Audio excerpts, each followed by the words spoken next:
नाम है पारुल केशवानी और आज बात उस हकीकत की जिसे हम सालों से भुगतते आ रहे हैं, लेकिन कभी सवाल नहीं पूछा।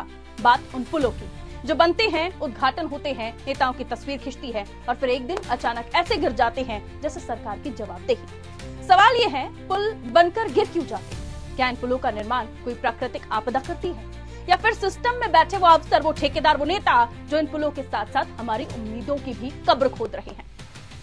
ये तस्वीरें देखिए, ये टूटे हुए पुल महज सीमेंट, सरिया और कंक्रीट की नहीं है, ये इस देश के सिस्टम की गिरती नैतिकता की तस्वीरें हैं। भारत में कुल 1,73,000 पुल हैं, जिनमें से 5,300 से भी ज्यादा पुल ऐसे हैं जो तुरंत मरम्मत मांग रहे हैं। और आप जानकर चौंक जाएंगे कि सिर्फ 2023 में बिहार में 15 पुल ढह चुके हैं। खबर आई, सरकारों ने जांच बैठा दी, बस कहानी खत्म। अब जरा सुनिए उड़ीसा के गंगाधर राउत की कहानी। एक बुजुर्ग जिसने 12 लाख अपनी जमा पूंजी से खुद का पुल बना डाला, 12 लाख रुपए में। सरकार 15 साल में जो नहीं कर पाई, मगर इस बुजुर्ग ने अपने गांव के लोगों को तकलीफ में देखा और काम करके दिखा दिया।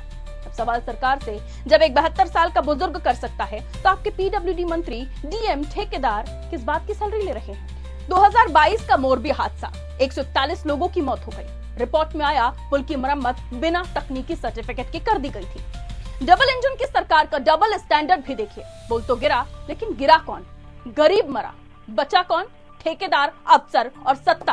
फर्क सिर्फ इतना है, चंद लोगों का सिस्टम जिंदा है और सैकड़ों घर तबाह हो गए हैं। बात बिहार की 70 घाट महासेतु, 264 करोड़ लगे, उद्घाटन के सिर्फ 29 दिन बाद पुल नदी में समा गया।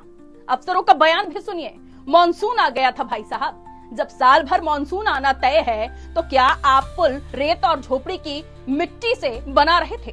गोवा का मंदोवी पुल उद्घाटन के बाद ही दरारें आ गई। कर्नाटक का शिवमोगा ब्रिज 70 करोड़ और उद्घाटन से पहले ही जमीन पर गिरा।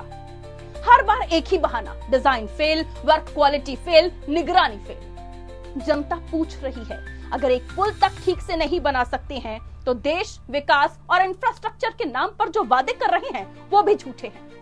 और देखिए मजाक, पुल गिरने के बाद कोई मंत्री इस्तीफा नहीं देता, कोई अफसर सस्पेंड नहीं होता, ठेकेदार का लाइसेंस भी रद्द नहीं होता।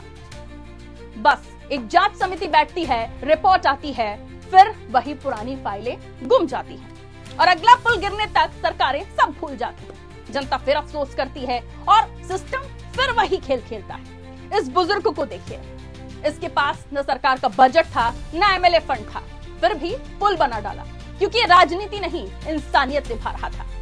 सवाल बड़ा है, अगर 72 साल का बुजुर्ग कर सकता है तो करोड़ों का बजट और हजारों अफसर रखने वाली सरकार क्यों नहीं कर पाती? क्यों हर पुल ठेकेदार और अफसरों की जेब भरने का जरिया बन जाते हैं? क्यों हर हादसे के बाद नेता सिर्फ ट्वीट करके छुट्टी कर लेते हैं?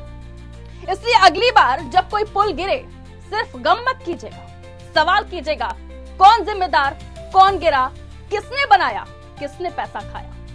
क्योंकि पुल गिरना सिर्फ स्ट्रक्चर का ढहना नहीं है, सिस्टम का फेलियर। और जब सिस्टम फेल हो तो उसका हिसाब लेना नागरिक का हक भी है और फर्ज भी।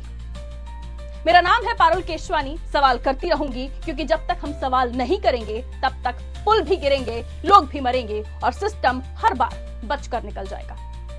इस वीडियो को अगर आपने पसंद किया हो तो जरूर इस वीडियो को शेयर कीजिएगा। हमारे साथ अभी जुड़े हुए हैं तो परिवार का हिस्सा बनिए। पारुल केशवानी के इस YouTube चैनल को फॉलो कीजिए और मुझे दीजिए इजाजत। नमस्ते, शुक्रिया।